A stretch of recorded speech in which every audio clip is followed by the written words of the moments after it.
From the court to the classroom, from the block to the boardroom, this is the Michael Graham Show, where real talk meets real life.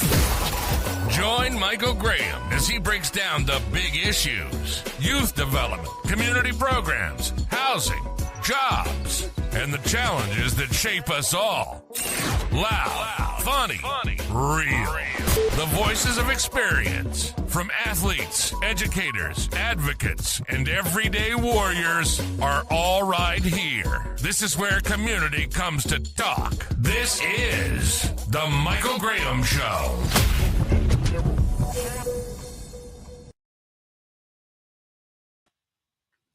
Hello, folks. Welcome to the Michael Graham Show.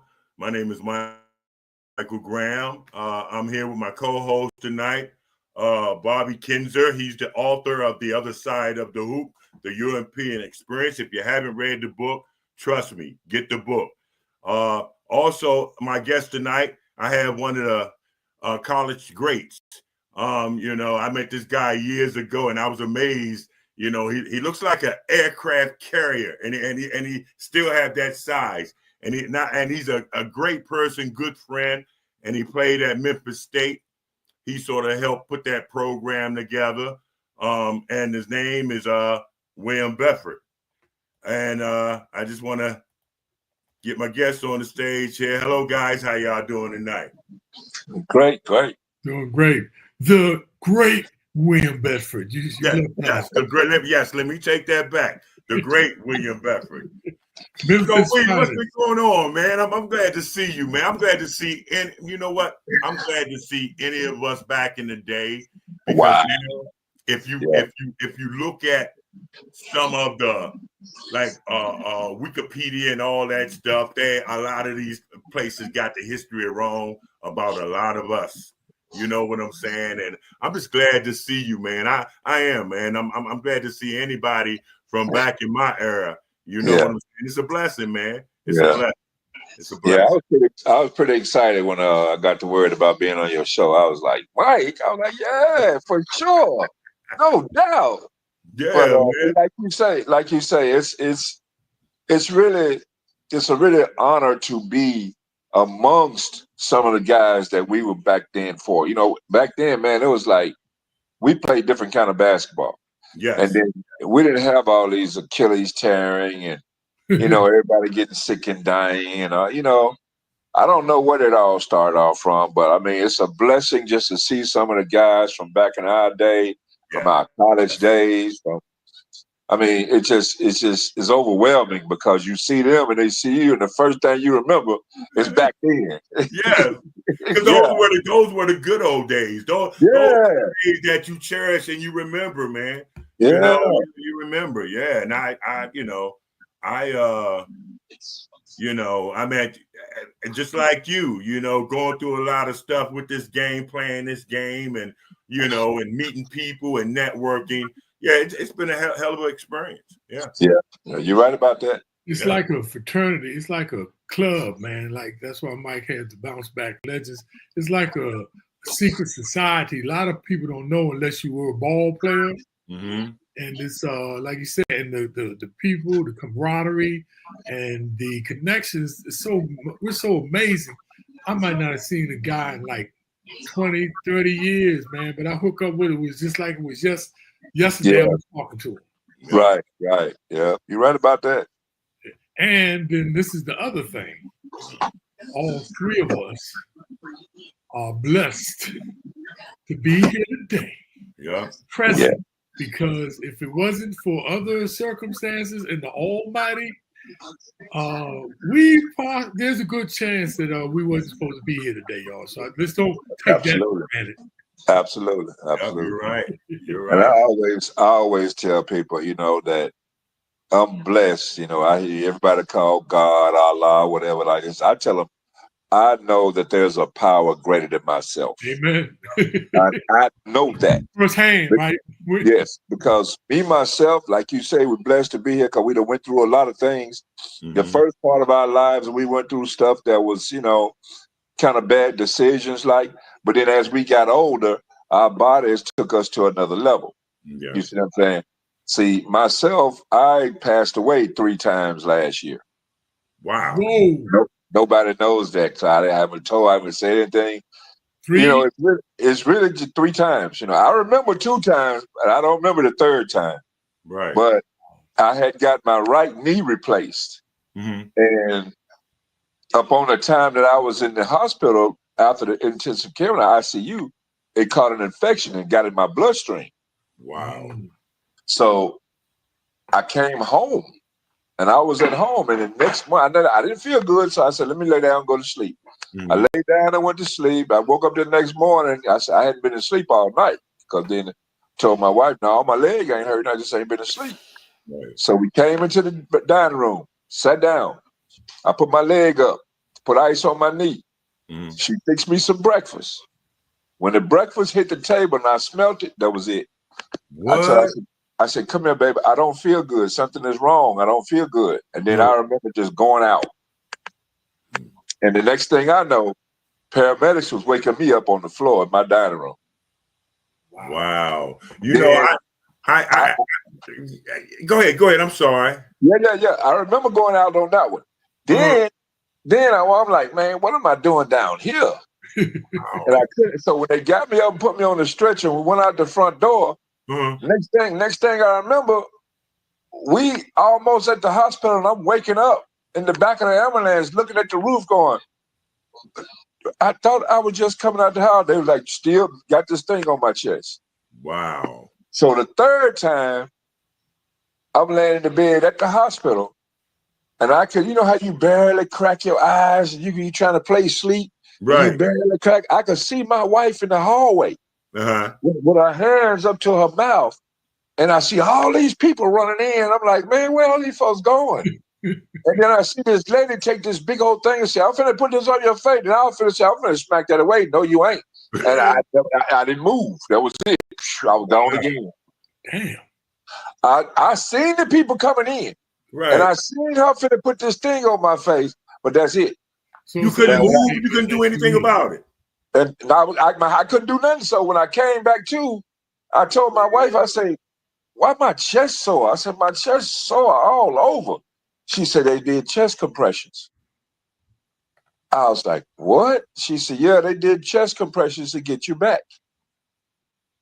So my whole chest was sore for like a month. So it's an understatement about you being here today. That's not an understatement. It's a blessing. It's a true it's a blessing. blessing. Will, that's some wow, dude. Because see, I almost wasn't here. And you just think about it. We all used to be world-class athletes. Just think about it.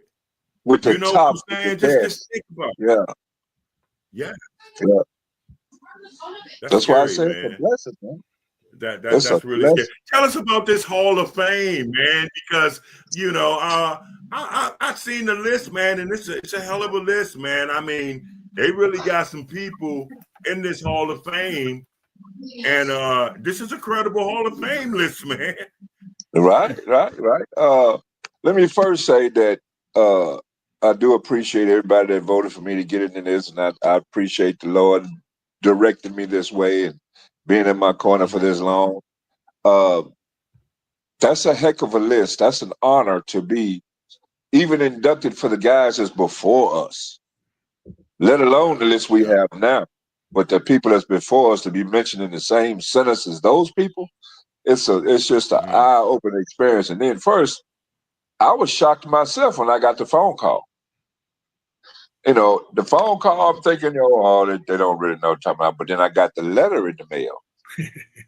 Okay. That's when I knew it was serious. Then it's like, this is for real, you know. I was like, wow. And then it all just started pouring in. People started calling TV stations and everything. And I'm like going, I ain't had this much attention since the 86 draft. Well, you deserve it, man, because you was one of the top players in college. I mean, come on. You know, it's not no surprise. But Mike, all we want to do is play. We want to just play and play ball. We didn't worry about no newspaper. We didn't worry about nobody talk. We were trying to compete against each other hard. That's it. Yeah. We didn't care about nothing else, all this rankings and who this and who that. No, man, we came out there to play some basketball. Who's the GOAT? Who's not the GOAT? Man, I don't care. Right. So, my answer on that, there's a GOAT in every era. Yes. You see what I'm saying? There's a GOAT in every era. And so they can stop that. They can stop that trying to crown one person for this, one person. No, player. So James Brown, the commentator, right? Mike, you know James Brown. James Brown told me the best. He gave me the best answer to that. He said, if you were a legend, you were great in your era, like you're saying, if you were a GOAT in your era, then chances are you will be a GOAT in all the other areas, like what you're saying. Exactly. Yeah. Ain't no one.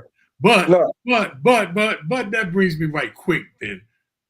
You know, who's your favorite player? Your favorite player of all time? You mean as far as, well, see, I can't say my favorite player because I'm better friends with some than I am others. You know no, but now we ain't letting you off, but you gotta pick one, your favorite, not else, your William Memphis all-time favorite player or player that influenced you the most. How about that? Can you go with that? The one that had influenced you the most? I can't get that one either. That's too many. Hey, man. See, what you have to understand is my first time meeting NBA players such as George Gervin, Magic Johnson, Isaiah Thomas, Doc Rivers, Herb Williams. George Gervin was there also. Who else? Oh, I'm talking about, I met all these people when I was in the 9th grade. Oh, wow. And they came to my mama's house to eat after an exhibition game here in Memphis. Wow.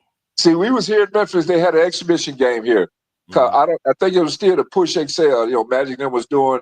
They go around different cities, and all the NBA players, like the head guys, and do exhibition games in those cities because those cities weren't used to seeing those guys. They didn't have NBA teams in those cities, so they came to Memphis. And I was at home one day, and I knew they were coming to Memphis. I told my mama, I said, "Mom, go to the store, buy some food." I said, because I'm finna go down there to the Coliseum, and I'm finna invite all those guys back here to eat dinner. Wow. Guess what? I didn't know nobody. What? I didn't know nobody. I didn't have no tickets. I didn't know nothing. Do you hear me? Absolutely zero. I didn't even know nothing. I had them. I got dressed. And I was about 6'8", 6'9". So all the players that's going in is about that tall too. Right. You see what I'm saying? Magic 6'9", all of them. Okay.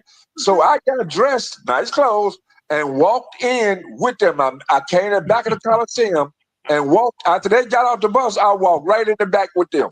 Get out of here, man. I walked right in the back. Nobody said a word to me because they thought I was on the basketball team. Right. So I go in the Coliseum. I sit right there on the front, right there in the front row, right by the bench where they playing. And like I belong on a team.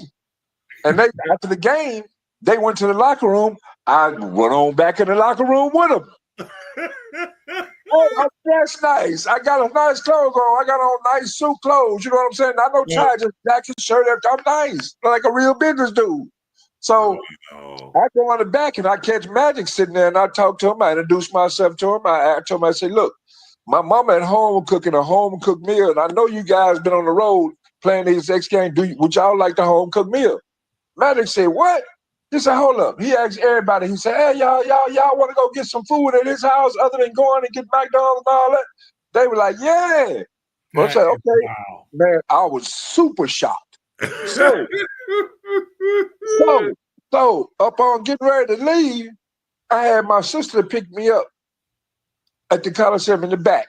We left. I'm coming down my street at home, and it's about 5 long black limos behind me. Wow. In the hood. You hear me? In the hood. And they came to my house. My mama had cooked the country style. She had cooked the rolls with the spaghetti and the fried chicken and the slaw and all that, man. She had put everything together. Big portions of it. I didn't know she was going to do this for real. I just told her to go to the store and do all this happened on a whim. Didn't nobody know nobody. No, it just all happened just like I played right there. Just like that. Man. And they came over there, were laying on my floor, eating them, trying to sit at the table. They was all over the house eating and everything.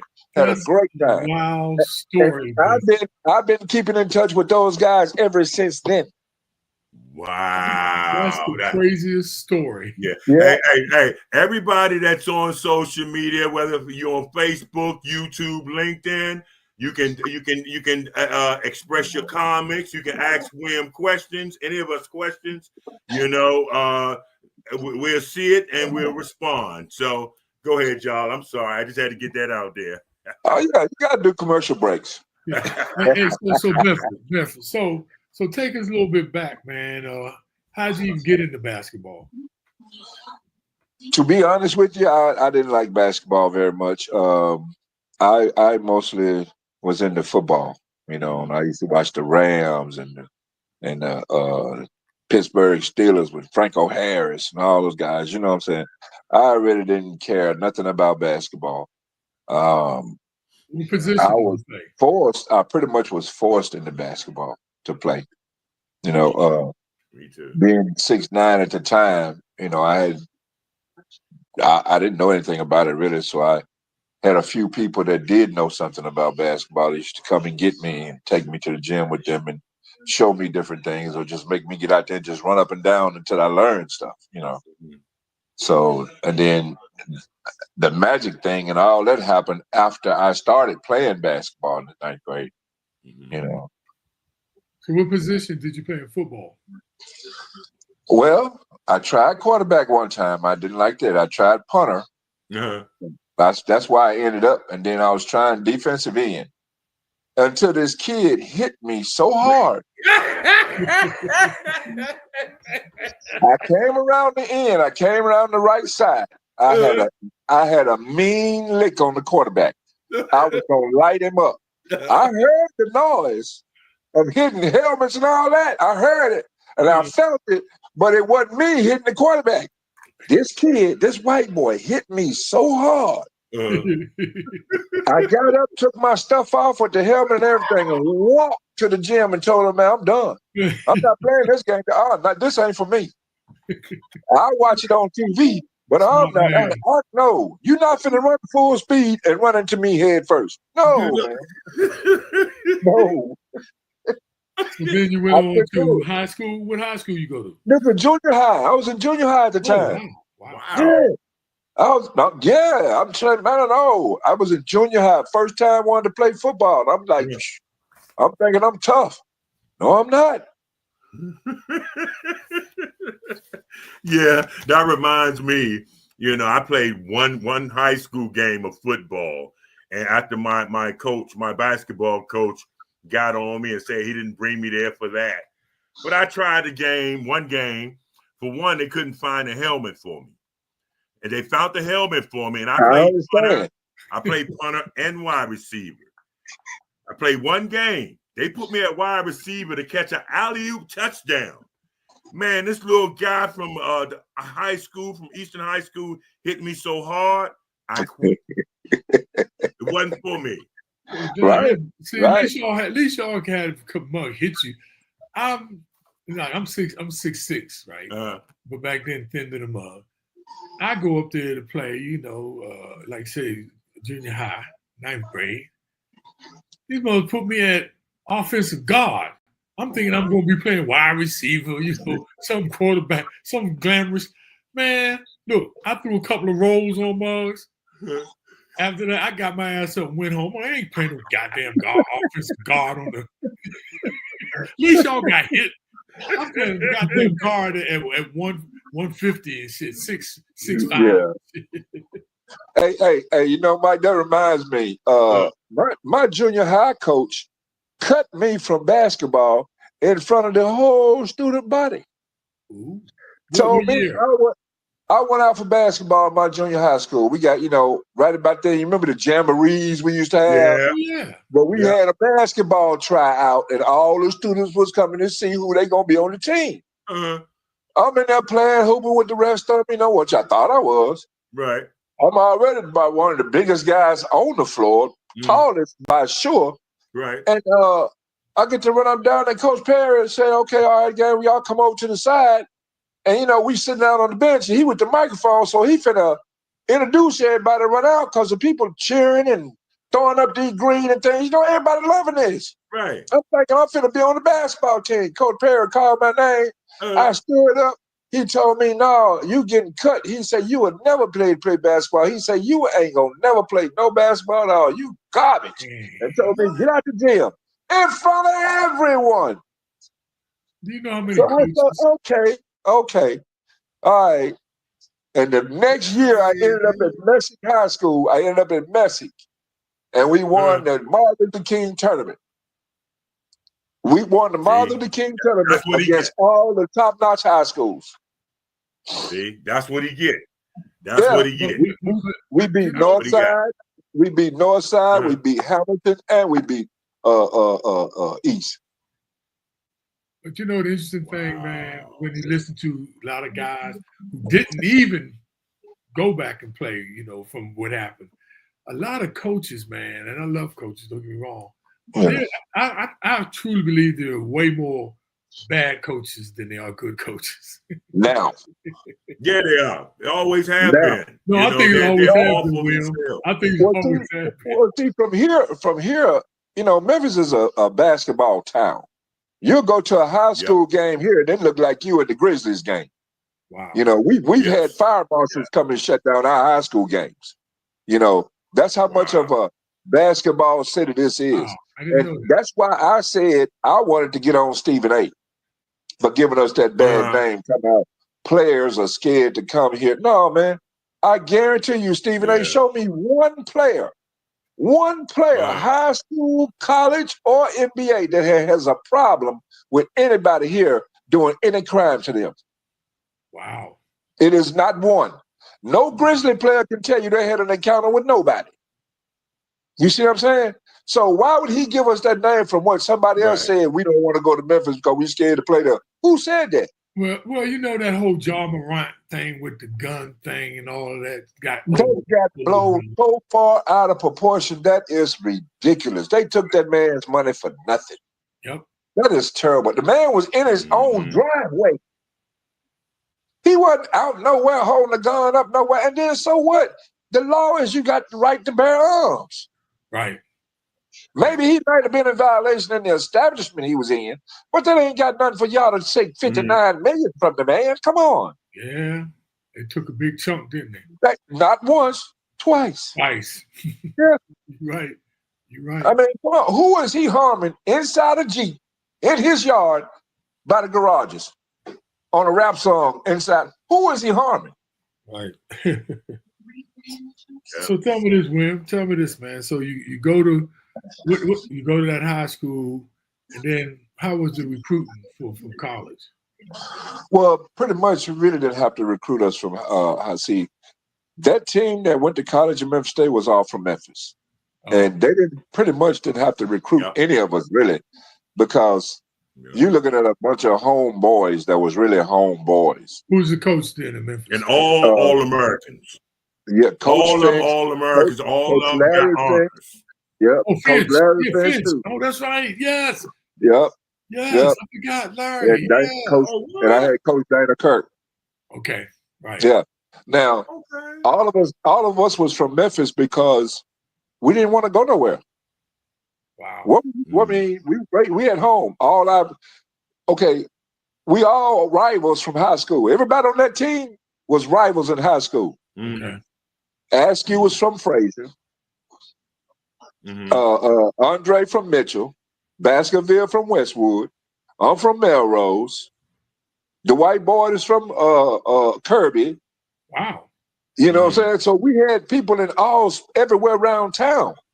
So when we played in the Mid-South Coliseum, that brought everybody in the city together. Mm-hmm. Everybody came from all neighborhoods and came together in the Mid-South Coliseum. That's what made it so fun for us. Wow. All of us, now, like you said, recruiting? No, because, see, we were all close growing up, and we all knew Coach Finch. He played at Melrose, he played at Memphis, We all knew Coach Finch. Coach Finch used to come play basketball with us in the summertime. Even when he was coaching up there, he'd come play basketball in the summertime with us at the high school. So really, it was no question about where we were going because we really wanted to stay at home and play with each other. We really didn't want to go nowhere else. And y'all got along? I can speak for myself. I did. And y'all got along, even though y'all from different schools? Yeah. Yeah, we lived together. We lived in South Hall, 3rd floor. The whole 3rd floor was us. So let me ask you this: Where did Keith Lee go to school at in Memphis? Did he go to high school in Memphis? No, Keith was from West Memphis, which is 30 minutes across the bridge. Look, 5 minutes across the bridge. You go downtown, take you 5 minutes to get over there in West Memphis where he at. 5 minutes, just on the other side of the Mississippi, just right over there. That's West Memphis. So you might as well say here in Memphis. Yeah. Because you all from there built a powerhouse. I remember in the 80s. Where was I? And I decided I had signed a letter of intent to go to Maryland, University of Maryland. But after I seen Keith Lee manhandle Georgetown and Patrick Ewing and them, that's when I decided to come. They manhandled those guys, man. Hey, you know what? They used to say what you want. Y'all put a whipping on us. Yeah. You know what? Excuse me. The main thing about those days, we had top-notch players in all college. Yeah. They're all over college. Everybody all over college. And at any given night, a star could be going up against another star. Mm-hmm. Or 2 stars on one team going up against one. And, I used to watch Keith Lee just murder these guys. Mm-hmm. Right. I used to just watch him I'm playing along beside him, and some of the stuff I seen him do, like the shooting and stuff he did, I'm like, man, why you do that? How you even get that off? Yeah. Yeah. But he's a good guy, man. You and Mike, I went to Penn State in 79, somewhat 79, early. I'm sorry. Y'all, that's messed up. But so 86, Mike was at 84. So if I'm right, that period of time was a really trying time because that was the when they went from freebasing to crack era. And that era, that period right there, some serious ball players in that window right there that got caught up into that, man. And that was a lot of pressure on y'all, man. And one thing I learned from DC, and tell me about this, Will, about Memphis and your neighborhoods. DC, all the gangsters and the drug dealers always wanted to be with the ball players. Was that the same thing in Memphis? And that's why see, people don't understand that. We all went to school together. Just because they didn't play basketball, they had to find other things to do. So they decided to sell dope. We still friends. We still know each other, And we got some guys here that we knew sold dope. We know they're big-time drug dealers, but whenever they would hang with us or be around us, and we were somewhere where they would tell us, hey, man, you need to go and leave, or we finna do something different, man. That's the difference back then. That's what these guys do here. That's why I say, Stephen, hey, you lying, pimp. Ain't nobody here because they love all athletes in this place, whether it's track, football, golf, whatever it is. They love all athletes here. Wow. Wow. You ain't had no accident. Who had an accident? Chandler Parsons. Somebody ran a light and hit his what is it? Okay, that's the only person probably had anything done. Mm-hmm. That's it. A car accident. So now let's talk about the transition from college to the pros. You were drafted to what? Phoenix? Where were you drafted to? I was drafted first round in Phoenix, 6th pick. Right. How was that? Now that's a whole nother. That was a whole nother experience. It's kind of shocking because that you asked that, because when you in college and you used to being an everyday person and being around, you ain't making your own decisions, and to be the next day go from $5 to $2 million, and you just 19 years old. That's And you making all the decisions now. You ain't got to listen to nobody. It's kind of scary. It's kind of shocking. And it's like, it's overwhelming, really, because you find yourself getting caught up in a lot of things that you would not have been caught up in if you'd had some type of guidance before you. Yeah. Yeah. Some type of guidance for you. Somebody that has been there before you, somebody that has experienced it before you, that can open your eyes and tell you, hey, look, this is what's coming. You need to be prepared for this. I didn't have that. Like I said, when I came out making my own decision when I left college, it was just me. Okay. I had to say so for everything. So, and then that's bad too, because you think you know everything and you really don't. That was me too. Yeah, you really don't. You just going off the whim because you're excited. You can afford everything now. Now let me ask you this: have you experienced this? Because I noticed this. I really didn't start playing until my second year in the 9th grade. And the reason why I started playing the game, because I had stolen tennis rackets and a tennis bag. And that tennis racket and bag belonged to former NBA player John Lucas. Whoa. Which I didn't even know. And on that tennis court that was playing with him was the 1976 Wimbledon winner, Vitas Gerulaitis. So I took the bags. I'm running into my school and call myself hiding. John comes in there with his shirt, tied up, and you see his belly button and yelling through the school. They found me. I give back the bag, and I really thought I was going to jail because that's all I did. My mother was a single parent, and I was just out to get the hustle or me just to get high. You know what I'm saying? That's what it was all about. But then as I started playing the game of basketball, I thought I had found that the people cared. A lot of people cared, but it wasn't that they cared about Michael. They cared about what they was trying to have me do, and that's play the game of basketball. But then I think about that game of basketball helped me out with a lot of things, because I figured if I didn't play basketball, I'd be in jail. Because when I tried out my first year in junior high school, I beat up the coach. And I nonsense. Yeah, it was nonsense. Well, see, Mike always had a problem with authority figures. You know what I'm saying? He did. Well, he did, man. Yeah, man. Yeah. John Thompson was the only one that could keep him a little bit calm. He could talk to him. I guess because George is a little bit bigger than he was. Yeah. But other than that, Mike always had a problem with authority figures. You know what I'm saying? That comes from me coming from a household where my mother was a single parent and I was the oldest child. So I'm the man of the house. Yeah. Instead of me going to class and everything, I never had a problem in schoolwork. Get praises and everything. I would go to school just to eat the breakfast in the morning, and then just go off into the streets I would go to the Smithsonian museums, just to walk around and be amazed. And, I see the little white kids coming off the buses and everything, going into the bathroom. I'm going right behind them. Right. When I'm getting my lunch for the day. You know what I'm saying? So, yeah. I mean, it was educational, but then, too, I was doing my little wrong. And I figured if it wasn't for basketball, I no telling where I'd be, and everybody thought that Coach Thompson, now don't get me wrong, Coach Thompson said some things that put me in check, but it wasn't Coach Thompson that made the impact in my life. It was a guy by the name of Gerald Oliver, who was a coach in the CBA, Charleston Gunners. He was assistant coach for some of the NBA teams around the league, a special consultant.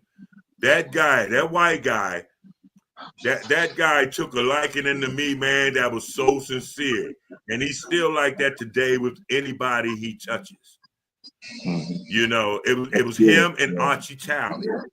You know, and I played for some guys, Cassie Russell. I played for Henry Bibby. I played for John Lucas.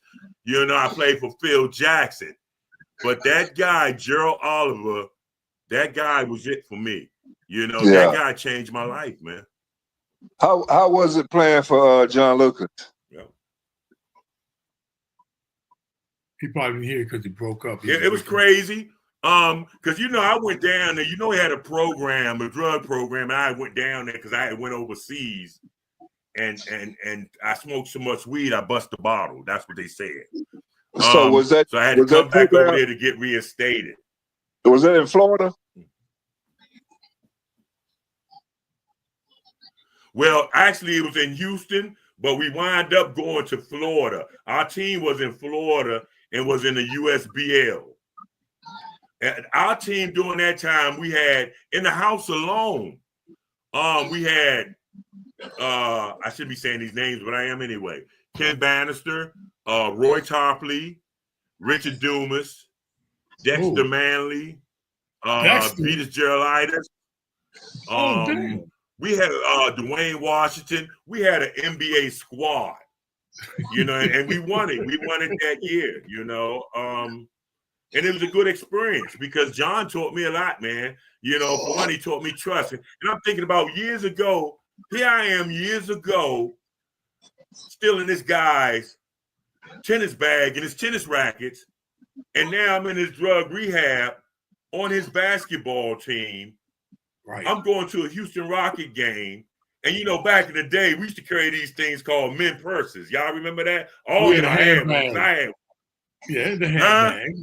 The handbags. Yeah. Well, anyway, he had that. He gives it to me to hold. Man, he got about $30,000 in there, cash. He say, hold this. I'm looking at him. I'm looking at the arena stairs. You know, and that showed me somebody trusted me. You know, and that made me feel good, you know, because basically I wasn't really a drug user. I got caught. You know, when I was in the CBA, playing for Henry Bibby, team in Tulsa. We made the playoffs. Doing a playoff run, I was averaging 21 boards a game. What was the series? I'm talking about doing the series. Was y'all where were y'all at? Tulsa Fast Break. Yeah, okay. The CBA. Okay. Tulsa Fast Breakers in Tulsa, Oklahoma. Okay. Yeah, and I wind up getting caught with people who I shouldn't have been involved with, you know, and I did, and you know, I had every right. They did the right thing, you know. A couple of years later, I wound up getting reinstated and moved around to a couple of teams before I went overseas. But the experience it done me well, man. You know, it done me well. I've been my own man ever since, making my own decisions. Sometimes they're not good, sometimes they are. But see, people really think that, you know, I'm a hooligan from the streets and this and that and other. That's because that's the people that don't know me, that don't know Michael Graham. You know, I do have a college degree. I am working on my master's. I have several certificates in social work, mental health. You know, people don't know that. You know, people don't know that. They don't need to know that. You know, but I'm just trying to make my mark in this world, and especially with our younger kids, because the game has changed. Yes. Hey, I want to say something right quick, William. Because you said something earlier too about some of the decisions that you had made, and the same thing with you, Mike, and same thing with me. But I heard this one guy speak, transcendental, and he said the lady was asking him, you know, they come and ask him all these questions. And she said, "Why do I keep making the wrong decisions? Why do I keep making bad decisions?" He said, "Why do you think you're making bad decisions?" She said, "Because I had." He said, "But do you know that every one of them bad decisions were the stepping stones that lead you to making the right decisions? That's why I have no regrets. Would I do it different if I did it again? Yes, but it made us the people we are today, and we could talk to people, because that's what killed me. Some people is like, nothing against passes, but you know, they haven't been through nothing and they trying to tell you. But you know, once you've experienced it, don't tell me something you read from a book. But anyway, I just want to say that. But Mike, it's so interesting that that you were able to overcome that. Mm-hmm. What's up, Will? You got that Bill Clinton. You got the Bill Clinton finger. Yeah, what's up, Will? I inhaled. Mike. Huh? The day you left, I came the next day. Where? With Ken Bannister and all them, Dwayne Washington, all them on the same team. With Richard Dumas and all us, because we went down to Florida and was playing down there. Yeah, I was in the hotel down there. Yes. I had my knee surgery. I had my last knee surgery down there. That's it. Yep. Showing up. Yep. I was down there with Ken Bannister and everybody. Yep.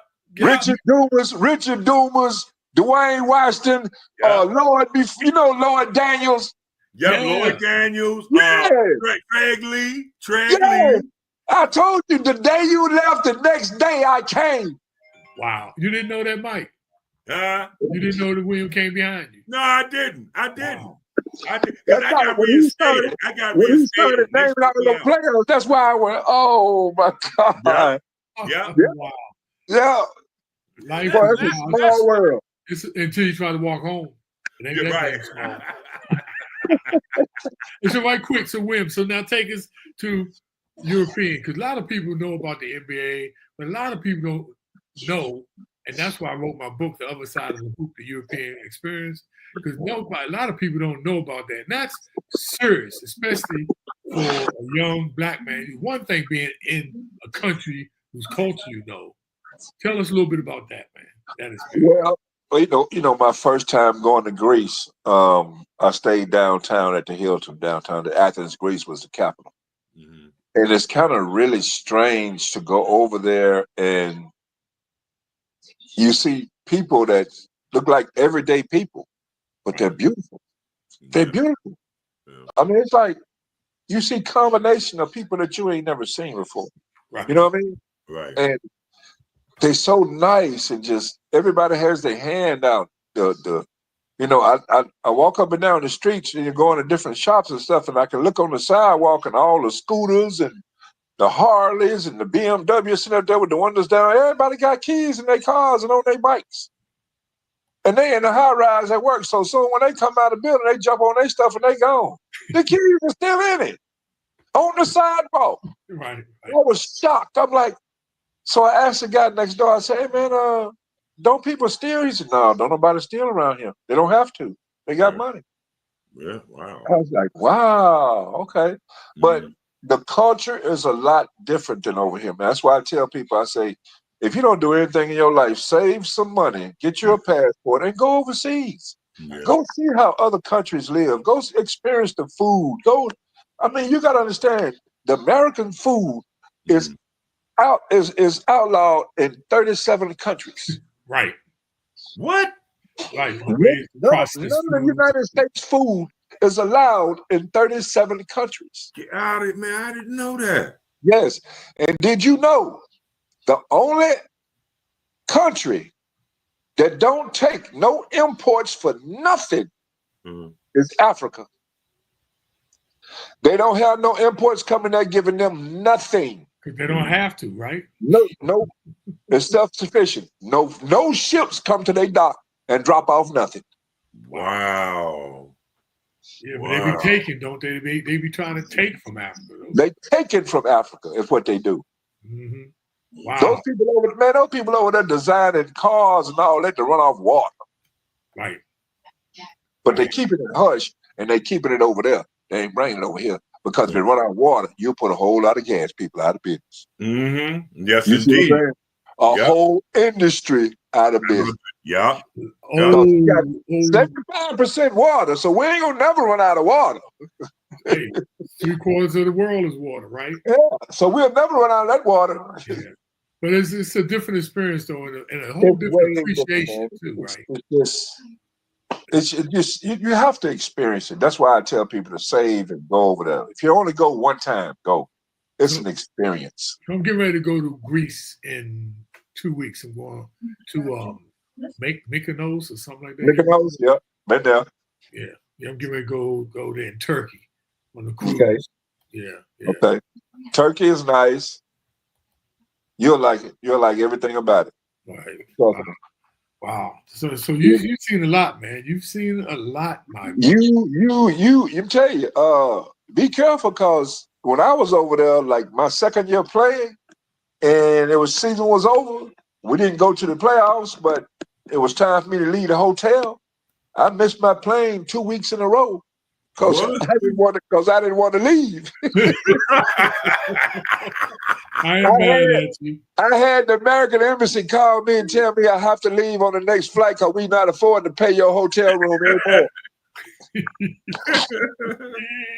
So I'm like, oh man, I gotta go this time. Wow. So I did not want to leave Greece, man, at all. Wow. I did not.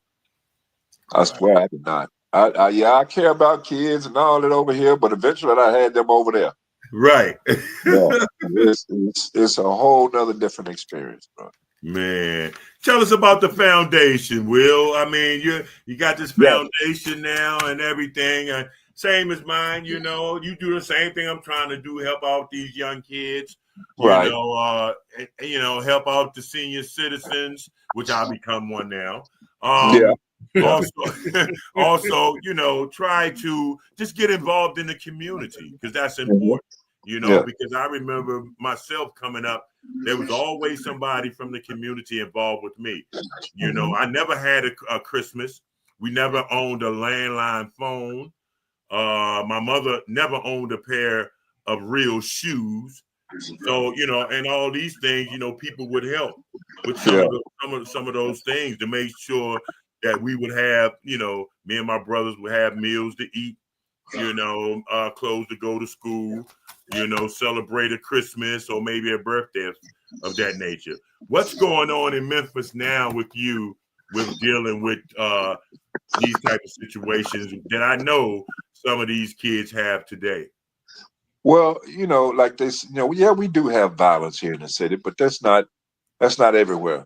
And my foundation, we focusing on trying to feed not only the inner city kids, but all the kids. Because just because they don't live in Orange Mountain doesn't mean they don't want to eat or they don't have to eat. Right. But these people need to. Also, we try to stress upon letting people know how stressful things are as young adults and trying to play in these sports, how stressful it is to them that leads to mental illness. And mental illness is real. Yes. It's very real. Yes. And we need to bring more awareness to it and stop letting it come to your front door before you do anything about it. And you know something, I suffer with mental illness, depression and anxiety really bad. That has, in a sense, destroyed my marriage, some relationships that I had with some people, employers, so I suffer with it. Now, I get help for it every day. I got people that I talk to, and it is real. And I wish people stop being afraid to get help, because you got to get that help. If you don't, man, you'll suffer, man. And I'm the person that tell you, because I didn't want nobody to know anything. I always try to be a private person, even during my time up at Georgetown. So yeah, that mental health is nothing to play with, man. No, it's real. It's very real, because and you develop it at a young age. Right. You develop it young because you are expected to go out there and perform. You're expected to go out there and make your parents happy, the coaches, try to win this, try to win that. And then when you don't, some of them fall back into depression. Some of them beat themselves up very bad for it. And that leads to mental illness. Yeah. You see? Yeah. And a lot of people suffer from, I didn't realize this, anxiety. A lot of people have anxiety attacks, and it's real, and they come out of, there's certain things that trigger it. And the thing that I've learned is, it's like everything. Once you're given the tools to deal with it, then it's, you can be able to handle it. But a lot of people are going through a whole lot these days, and but mental illness is up the list. It's got to be number one on the list, you all. See, I teach financial education, financial literacy, right? And when I come across, young people, like you said, Will, I come across young people that are out there struggling just mentally, because mostly even your finances, your relationships, it's all about the decisions you make. You know what I mean? Right. And nobody's perfect, but a lot of people don't understand. Like I said, sometimes some of the worst decisions I made were the best things that happened, but somebody needs to be able to tell you and to coach you through it. And so what you're doing and what Mike is doing and what I'm doing, it is major, man, more needed now. And this is the thing, we talk about saving the children, and I'm all for that, but have a little different approach. I'm all for the children, don't get me wrong, but I know there's a bunch of 40, 50-year-olds that are lost. That's why the children are jacked up, right? And we need to save the old ones so the children don't keep getting messed up. But I think that's by choice. Yes. Because you don't get to be 50 years old and making wrong decisions. Yeah. You see what I'm saying? That's by choice. But exactly. But to be fair, Will, right. On the average, I would say that's right. But there are some people, because this system can jack you up. There's some people that get caught in the sin. Now, you're right. It's about but the system is no question designed against, especially I'm speaking from the financial literacy side, right? There's 27 states in America that only require a personal money management course for you to graduate high school. Now, why is it not 50? Right? But you would think. Why is not mandatory? Huh? Why is not mandatory? Right. And that's what I'm saying. There's a systematic thing that's going on too, Will. Yeah, you got history being mandatory, and it's a lie. Right. Right. So. But like I said, so yes, there's a lot of people that their choice, but there are a lot of people that are getting caught up in the system because, redlining. All kinds of stuff, man. All this critical race theory. Now they're getting rid of, African-American stuff. Oh, it's so much against us. But the good news now, because a lot of people now can articulate the problem, but the good news is us three, we are making a difference, and we need to continue doing what we've done because we learned. And that's why I'm finding a lot of our friends that are struggling with their own thing. Right. A lot of our friends are afraid of these young guys with the, well, at least they pulling their pants up now, but a lot of them are afraid of young guys because they look hard. I said, no, man, reach out and talk to these guys. Talk to them. Say something. They really want to hear from you. But believe it or not, am I right, Will? Do you experience that? I catch them in front of the stores. They always hanging out in the front of the store somewhere. And the first thing I do, I go up and talk to them, and I tell them my first question to them is like, hey, man, don't all y'all have phones? And part of them say, yeah, like that. I said, don't you know everything that you do, you being watched and heard because you got your phone with you? Yep. Yeah. I said, y'all don't understand. I said, y'all stand out in front of this store. This is old. I said, man, we did this back in the 70s. Yes. We stood out in the corners in the 70s, man. Yes. I said, y'all stand out here. Everybody got their phone. And I said, it's a camera on you right now from the street and this store. So what you going to get away with? Right. So I told him, you throwing rocks at the penitentiary, man. I always tell them that. Oh, that's cool. And I told them, y'all need to find something else to do than to stand around here. I said, if you're going to sell your drugs, you got your phone. Tell people to call you. Don't be staring out here. And then every once in a while, you get one of them, like, when you come back out the store. All right, good looking out, OG. You might have one might say it. Right. So I went up to these young guys. They came in the restaurant. One was 6'8", the other one was 6'5", the other one was 6'1". So my partner, we can leave. I said, I went over to the table. I say, hey, what do y'all know about cryptocurrency? Blew my mind. Oh man, it's about staking. They told me some stuff I didn't know, and I teach it. They be like, man, so you can't underestimate these, especially young males. But the females are starting to pick up some of the male traits now, too, by the way. We got to reach out. But don't underestimate them and undervalue, man, because I'm telling you, there are a lot of young guys that are doing good, man. Yeah. You just hear I know about that. I know that. Yeah, it's a lot of young ones doing good because I see them, periodically. I see them around. I see them what they be on their phones and stuff. I see they ain't playing no games or TikToking. Right. I know. I can see that. Right. But I'm talking about the ones that's trouble. Yes. It's The ones that's followers. Yeah. Those are the ones we trying to reach. Yeah. Mm-hmm. Yeah. So we're going down on the clock. Well, I want to ask you something, if I may, like one more time. We're going down the clock. So with that, if there was anything that you could do different, what would that be? Or would you just do the same and be thankful that you learned?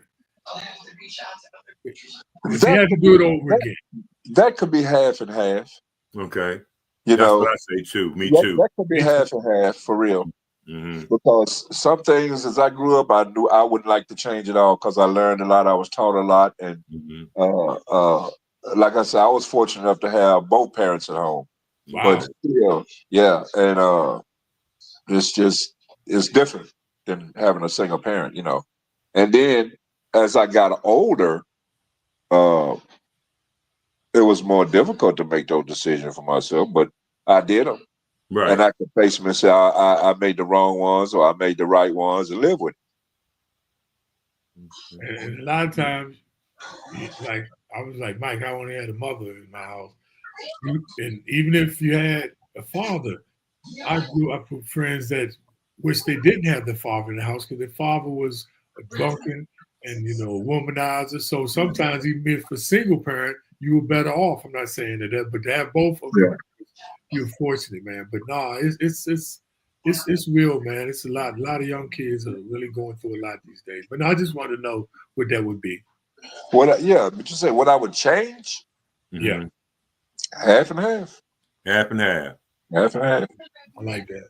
Yeah, me too. Because I feel the same way. I would, like some things I learned I would change, and other things, I sort of keep the same. Right. And people might get upset or don't believe this, but one that I probably would have changed, and I really do mean this, and a few people know this, me going to Georgetown. Wow. Yeah, I would have changed that because I felt like I could have won anywhere. I'm gonna be honest with you. That's the mentality that I had. You know what I'm saying? And I know, after all this, I already know, and looking at how things played out, that it wasn't a good choice for me to go to Georgetown. Right. And I should have listened to my high school coach because he was telling me the same thing. Right. Wow.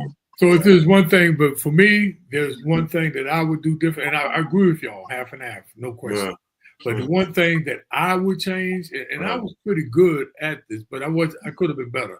I would have put more effort into different things, school, my game. Even though I was a hard practice, but I only did what the coach told me to do. Right. You know what I mean? Yeah. And that's I can agree with you. I can agree with that.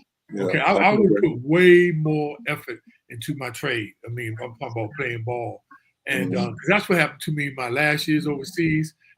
And both y'all know this. We only playing 40 games. So we're playing once a week, or if you're in the European Cup too. And so I started only getting in shape from playing. Mm-hmm. And that's how I tore college, because I usually played at 215, 6'5", 6'6", but I got to 230. And that weight, and I'm sure that it was made a difference, and I wouldn't have had some of those injuries. I played, never missed a game, but I've had that injury, and that stopped my whole career, And if I would have worked out more, harder, I probably would have played another 3-4 more years. Right. Well, I can agree with you on that one. Yeah. Wow. That's something, man. Well, we're supposed to have a couple of more guests, but unfortunately, Derek Gervin couldn't make it tonight. Something came up, and my other guest, Curtis Kitchen, he got caught up in the airport. He's coming from Vegas. I know that some of the former NBA players last night had something in Vegas where everybody it was there. I got a few pictures from there. So he said that he would try to make it, but he probably won't make it. So I probably have to reschedule him.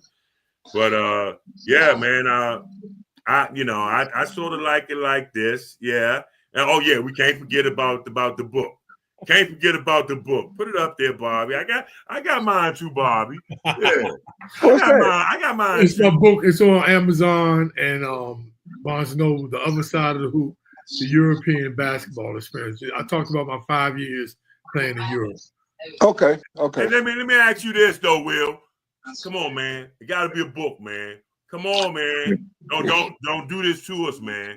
I'm in the process. Come on, man. If you need some help, if I can help you, do that because I'm gonna do mine too. Okay. You know what I'm saying? But everybody got a story. Your story got to be out there, Will. It got to be out there, man. I'm gonna take care of it though. I started on it. I'm like almost ready to get out of high school, but then I think I might need to go back because it's a lot of stuff I remember. That's where I'm at too. But see, here's the thing: when you're writing an autobiography, you have to understand those things that you think about to talk about brings on different feelings. That you got to be in touch with, getting back in touch with from back then that you shoved down and forgot. That's me. Yeah. That's me. That's me. So as you're writing this book, you get to a point in this book where it's like, hold up, man, I need to wait till tomorrow. Then tomorrow becomes 3 days. Then comes a whole week. Well, let me give you a little secret. Let me give you the secret. People think it's easy to say, okay, get a tape recorder and tape stuff when you feel like it. See, I don't know when I feel like it. But let me give you a little secret. Both of y'all. My friend who's a writer, got several books. She said, Bob, what you do, you start writing a page a day, no less. Now you can do more, but no less than just 1 page a day for 90 days, and you have 90 pages just on page. But what happened, I started writing a page, then 2 a day, then 3, then I get to writing. Like you say, well, stuff started coming to me, and then the other trip is I'll write some stuff, and I've been writing for a few months, and then I go, oh yeah, what about that time? Right. You gotta find it in your mind. Okay, I gotta stop. Yeah. You gotta stop somewhere. Yeah. See, I got 109 pages. Well, both of y'all ahead of me. You understand? I be lucky. I'm lucky if I got 1 page a day. Start. It works. But see, that 1 page a day might come into 2 pages a day, and so you might just. So you'll keep going. Yes, and that's how I got started. Yeah. And my book is only 285 pages. I got about 10 pages of pictures, which I got a lot of those. But 285. You know what I'm gonna do? Since you got your pages, your pictures of your book, you got your pages of your book. What I'm trying to do is, my book gonna have a CD to go with it, with all the pictures in it.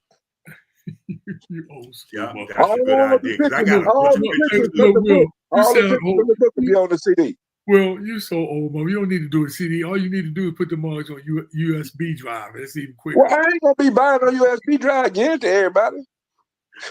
You know what I'm saying? They will have it. No, it's easy. You can send them to the site and they'll be able to get them. That's a great idea. You actually make me think something for my next book. You could just put a QR code and send them to the pictures. They say, look at that. See what I'm talking about, Mike? Sticking together, how folks steal your shit. See what I'm saying? Thanks, Will. Y'all talking about sticking together. Yeah, I see. Yeah. Always great talking to you, man. You too, man. Well, guys, we're going to wrap it up here, man. Hey, Will. Hey, man, this can't be the only time. I want to bring you back once I get Chris. I'm going to get Chris on. Oh, yeah. Man, I wish you'd have told me earlier. I could have called Chris. I talk to Chris every other day. I talk to Vernon probably once a week. But I'm for sure going to talk to Chris. I talk to Chris, man, more than I talk to my wife. Wow. Yeah. I asked your wife. I said, did he talk to Chris? That's the first thing I asked. And she was like, I think he did, but she wasn't sure. I was like, man, if he talked to Chris, I'd like to have both of them on the show. I didn't know you were going to have it. If I'd known he's supposed to be on here, I'd have called him. I'd have called him on my phone and tell that man. He'll do it right now. Yeah, we're going to have to set that up. I'm going to set that up, man, so we can do that, man. Yeah, I'm gonna get it. and not only that, man. What I'm trying to do, and I don't think this is so strange. You see all these young guys getting this NIL stuff now. I'm trying. That's why I call my organization Bounce Back Legends, because I'm trying to get some of the old guys so we can go out somewhere and do some signings. Some private signings. I've been talking to some guys. I did one, but I did it with a couple of other guys, John Lucas and Lenny Elmore and those guys. But I just want, guys like me, you, Chris, guys that I feel that, around tournament time should be getting more exposure. You know what I'm saying? Because we did a lot for the NCAA. I mean, we're not asking for anything, but we want to be involved too, instead of just putting us away in the closet in the corner. Piggybacking off of that, Mike, it's funny you say that, because I've been calling Purvis short. Purvis, he's already retired now. He's done. Him and Kenny Gaddison, they're both done. But I used to keep in touch with them dudes on a weekly basis. I was trying to give them some things that might, like you said, the old players and all that. I wanted to get a show, or I wanted to get something like a what are they doing now? Where are they now? To all the guys that has fallen from the grace. Yeah. You see, or just do the '86 draft. Go to each one of the players, the top 10. Give me the top 10. Let me go to their house and interview, or go out in the water, or go in the park or something. And let us sit down and have one-on-one conversation about then and now. There you go. And make a TV show out of it. And I guarantee you, we'll do good, because I know it'll do good. I know it will, because it hurts so bad that these young kids, back in the day, if we shoot 3-pointers, now, Will, we shot 3-pointers, I had to be on the bench. We're not playing no more. Nope. So they thinking they changing the game. Yeah, they might be changing the game, but the game is no longer like it used to be. I don't really watch it no more. It's soft. It's real soft. Real soft. Yeah. I don't care if I watch it or not. It's somebody always asks me, "You see the game last night?" What game? What game? And I've been to maybe, if I'm really thinking, 2 Grizzly games. That's it. I think I know one for sure. What? I know one for sure. Right. And I live 10 minutes from the arena. Wow. Man, see, it ain't like it used to be. I forgot the last time I've been to a Wizards game. Not going. They're no good. I used to get a semi-pro team in here to beat them. Yeah. Now, college, the story. I go to the college games. Yeah, me too. I watch a college game. Yeah, I go to the college games, the girls and the guys and the girls. So I go to those games. And lately, I done picked up the WNBA, watching them real tough. You know what? They run plays. They move without the ball. They chest pass the whole time. They hit open shots. They play defense. They box They out. doing everything we were taught. And that game seemed like it's elevated, because they hitting that three a lot more consistently. Oh man, consistently. And they do, but see, I like it. They'll hit a 3 or so, then they'll go to the basket the next round. They will. Yeah. They'll go to the on our team. You'll come down and see 9-10 times 3-pointers before anybody goes to hole. Right. And they shoot mid-range jumpers too. They all mid-range. The only reason they spot up, they only 3-point shooters. Right. Yeah. Right. They spot up their 3-point shooter. Everybody don't try to shoot a 3. They shoot the designated 3-point shooter. They shoot the ball to her. Exactly. Yeah. Now, I've been watching a little bit more myself. I've been finding myself. I enjoyed it, because it seemed like everybody running the same motion offense at the top with the weave. Is there any other exciting? But it's all good. Let me ask you about this. Let me ask both of y'all about this. What are y'all thinking about? What do y'all think about the guy Booker, $75 million a year? Who? Booker from Phoenix. You know what? When I was playing back in the day, John Concack was the first person to get that big, large contract. John was mad as hell, too. Oh, he and was? I remember, Yes. He was the first person They to were get that calling big John contract. Contract. They were calling him John Contract. The man couldn't get 2 points a game, but he fouled out every one. Yeah. I remember Isaiah saying one thing. Isaiah said, "This is going to be unbelievable." He said, what? He said, maybe the next 20 years from now, 25 years from now, these guys in this league going to be making $25 and $30 million each. Back then, when he telling us that back then, late 80s, early 90s, that's like, man, get out of here. That's unheard of. You know what I'm saying? Right. And let me tell you what I was making when I went to Seattle. When I went to Seattle, I got the minimum, $75,000. That was the minimum then. $75,000. I'll be like, man, I can get a job and make more than this. Yeah, that was the minimum then. Now it's about $2 million. Yeah, it's about $2. But look, this summed it up for me. Derek Coleman said that Chuck Daly told him. He asked Chuck, why do some players get better contracts and other players, get, jacked up contracts? And Chuck said this. He said, you're only good as your agent. Yeah. So if a man can get 300, I'm like, get it. If you get 400, get it.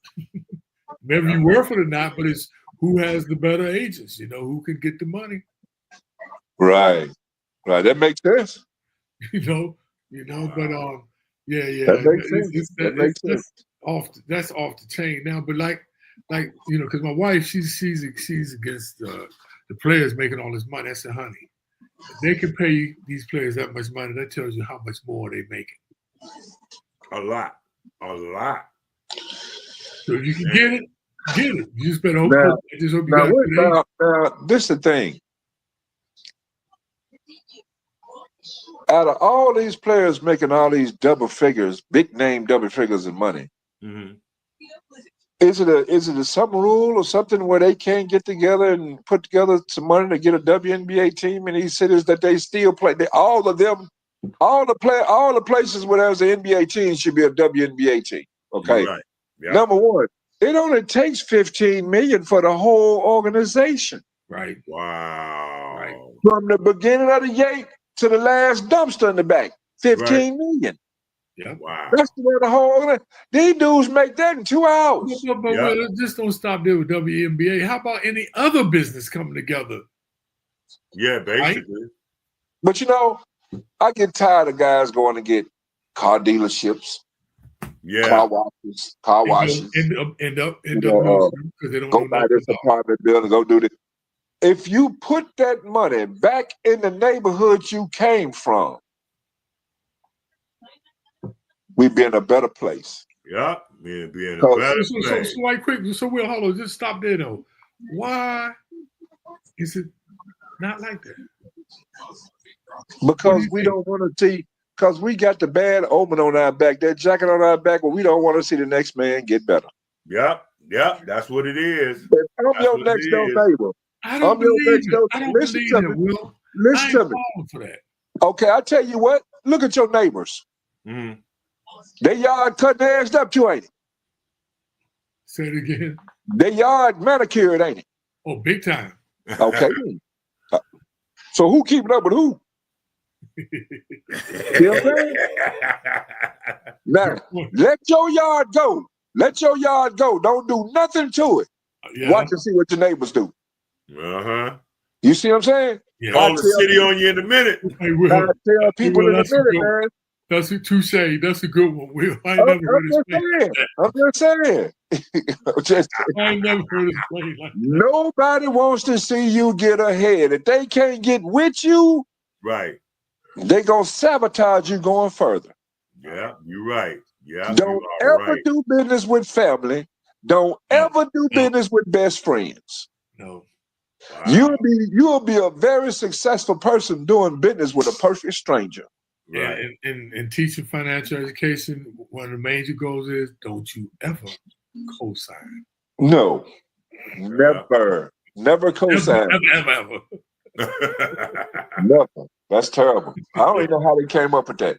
And then, see, here's another thing that kills me so much, and I always think about it. I know there's nothing we can do about it. I know there's nothing ever going to be done about it. is insurance. You paying your car insurance every year. I mean, every month for 5 years straight. I'm paying you $300 5 years straight. Yep. Now, my 6th year, I have a fender bender. Yep. Okay. Why I got to double up on my payment that month? We're giving you a deductible. Why I got to double up on my payment and my premium going up? Why? Where's all that money I done sent you 5 years? Where's that money? It's a racket. There you go. That's it. That's it, right. Where is the money I've been paying you for the last 5 years? But now I got to double up on my insurance before I go get my car. Right. And then you gonna add some change to my premium. Right. So what do I have insurance for? Right. Now, if you don't have insurance now, they suspend your license. That's and right. you can't get tags unless you got license. Right. That's it. Yeah. And they screwing you all the way around. Right. But this is the key though, the solution. The solution, because you only know what you know, right? Right. But the solution, and that's why I teach financial education, man, because it's amazing. Like what you said, people just don't understand some of the most basic things you think about money. Like I told people, man, they have money in a traditional savings account, right? Paying 0.2%. That's 0.002. And all they had to do is put it in a high yield savings account that's giving 5, and you might get 6, but they don't know. And it's like, God damn, this is not just poor people. This is not people that are ignorant. These are most got degrees and everything, but you don't know. So my thing, like you said, insurance. I mean, about even don't get me started with mortgage insurance and stuff like that. People don't even know they're paying all this extra. Look, let me just give you this quick one, right? To your point, Will. You got a house, right? $300,000, right? And you have insurance on the house for $300,000. Why you have insurance on your house for $300,000? Where, let's say, just for this example, the land. Why are you insuring the land? That's a motherfucker gonna drop a bomb on you. So you actually could be paying lower insurance, but you're paying for $300,000, and you're paying on your land, and it might be another extra whatever dollars it is, but they don't tell you that. You could be paying insurance less, just the house, not the damn land. But they don't tell you that. Yep. It's a They're not gonna tell you. They're not gonna tell you. If you don't know it, they won't tell you. Yeah. But it's important, man. We keep educating our young people, man. Yes, and he's great. We got some serious young people out there that's really trying to do, and like you said, I always go to the ones at the front of the store or the street corner, and you know, if you can get one, if you could just get one, to me, that's one. The game. If I can get one of them to walk away from that corner, I did my job. And that's major, because they don't need to be on that corner. Because my father used to tell me this: if there's a bunch of fools standing on the corner, and you're standing there with them, and somebody pull up, you know what they're gonna say? Look at all them fools. All of them. Hey, Will, I want to ask you a question before we go, man. What would the older William Bedford tell the younger William Bedford? Oh man, listen to more guidance. Like you said before, be more serious about taking my career serious, like working out, eating right, living right, making the right choices. Pretty much just staying more grounded and more disciplined in my art and as a person, you know. And I mean, that's pretty much it. I mean, it's a lot more, but those are the main ones. Okay. That's a good one. Well, go ahead. I'm sorry, Rob. Go ahead. No. I'm just agreeing. I'm saying that's a good one. No, I'm good. Yeah, I believe so too. That is a good one. Well, I want to thank you for coming on, man. I really do appreciate you, man. We got to get together, man. You know, we got to do something for us, for the guys that played back in the day. Because I see a lot of us on Facebook, man, and it's like, Mike, hold up. Hey, Mike, now you know. Yeah. Now you just see all these guys all at the summer league and everything, okay? Now listen to this. They always say we family. Uh-huh. You know, well, don't they tell you that? You in the NBA, you're family. That's a lie. Yeah. Okay. I'm about to say, that's it. I'm going to tell you, I don't care. I ain't holding my tongue on none of them. I don't care. I'll tell them to their face. I tell media. I tell whoever won't tell me. You can look at my background, say anything you want to say about me. All mine is public knowledge. That's it, yeah. Now, I tell these dudes all the time, man, if you ain't at them games with them dudes, you ain't thought about. I understand. I've witnessed from friends calling me, telling me that they done had reunions of our basketball team in the Palace, and only the 8-man rotation was there. That's messed up. Not the whole team. Not the whole team. Only certain ones. Just the ones, them top-notch ones. That's how Georgetown does. A lot of folks don't understand. A lot of folks don't understand this. Everybody on that bench sitting there that don't play, they can go to another team and be a starter and be a star. Why you think that first 5 is playing like that? Because them dudes on that bench, they got to beat up every day. Yes. Practice sometimes twice a day. Yeah. And don't nobody give us our props. That's why I want to have something done with the guys that people don't know that's been sitting on them benches and all that. I want to get some kind of documentary or something going on to see what those guys are doing now. How did the NBA affect you? How did that affect you not playing and being on a team like that? You know what I want to see right now? Because we played together up in Canada, and he played with you at Detroit, Ralph Lewis. Oh, man. Ralph Lewis. Oh, man. I haven't thought of Ralph Lewis in, Yeah. I see the picture. He was on championship team. He was on championship team with us. Yep, sure was. Yeah. Ralph Lewis. Man, I forgot about Ralph. Yeah. Why he at in Philly? Huh? Is he in Philly? I don't know, man. I after we left Canada, I didn't keep up with him no more. I lost him. Yeah. But he was from Philly, though. He was from Philly. Okay. Yeah, he was from Philly. Yeah. Yeah. Yeah, man. Wow. Man. And then I looked up Gerald Henderson a little while back too, before playoffs and all that. I talked to his dad. Where is he? Gerald Henderson in Boston. He's still in Boston. He's still in Boston. Yeah, he got a transportation service for the elderly. He's a big golfer too. He plays a lot of golf too. Yeah. Oh, okay. Yeah. You play any golf, Will? I ain't never played before in my life. Me either. Y'all missing out, man. I did putt probably twice in my life. I never did any of it. Y'all missing out, man. Y'all missing out. Penny keeps saying, man, you ought to come out there. He says it's fun. Then you get to meet some people. He say decisions being made. He said that's where you need to come to, man. Penny been trying to get me to come out there for 2-3 years. I've been telling him, all right, I'll come, and I don't show up. That's me. Man, it's almost like playing ball again. I'm playing with all my, former high school mates. And man, it's like the other day, I hit the ball in the woods. The motherfucker say, damn, Bob, you in the JV. I'm like, God damn, these niggas still talking shit, man. Wow.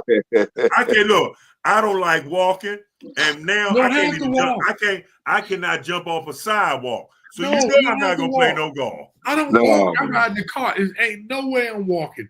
These baddies, I ride in the car. And look, you're not supposed to go up on the green. Sometimes I go up on the side of the green. That's how my motherfucking knees are. What you do? I'm saying, man, my knees hurt. I want to get out right here. But look, Will, we're gonna have you back again, man. Especially all right, man. No problem. We appreciate you, dude. All right, I appreciate y'all. Thanks for having me. Hey, thank you, man. And hey, man, I'm gonna call you, man. We gonna talk. We gotta get together, man. Okay, I'm ready. I'll come where you at. Don't matter. All right. All right. All right. Peace. Yeah.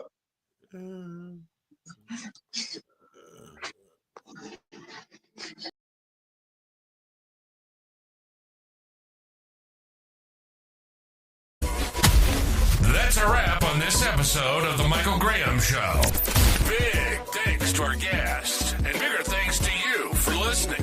If it hit home, Share it if it made you think. Talk about it, because change starts with conversation. Catch Michael next time. Same truth, same energy, same mission. Till then, stay loud, stay real, and stay connected.